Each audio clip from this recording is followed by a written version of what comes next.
ഡോളറിന്റെ ലോകമാകെയുള്ള അധീശത്വം അമേരിക്ക ബോധപൂർവം ഉണ്ടാക്കിയെടുത്തതാണ്.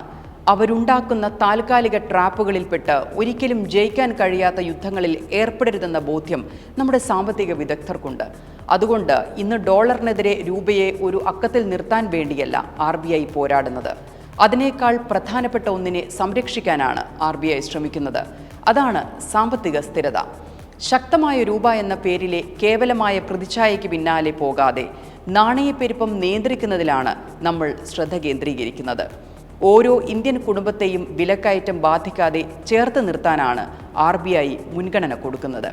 ഇവിടെയാണ് ഒളിഞ്ഞിരിക്കുന്ന മറ്റൊരു നേട്ടം കാണേണ്ടത്, അഥവാ ആരും പറയാത്ത സ്ട്രാറ്റജി മനസ്സിലാക്കേണ്ടത്. ഒരു ഇന്ത്യൻ സ്ട്രാറ്റജി. രൂപയുടെ മൂല്യത്തിലുണ്ടാകുന്ന ചെറിയ കുറവ് ഇന്ത്യയെ കൂടുതൽ മത്സരസജ്ജമാക്കുന്നു. കയറ്റുമതിക്ക് ചിലവ് കുറയുന്നു. സേവന മേഖലയിൽ നിന്നുള്ള വരുമാനം കൂടുന്നു. ആഗോള ഡിമാൻഡ് പതിയെ ഇന്ത്യയിലേക്ക് നീങ്ങുന്നു. വിശദമായി പറയാം. ഡോളർ ആധിപത്യം പുലർത്തുന്ന ഈ ലോകത്ത് ഇന്ത്യ ഈ വ്യവസ്ഥിതികൾക്കെതിരെ പോരാടാനല്ല ശ്രമിക്കുന്നത്.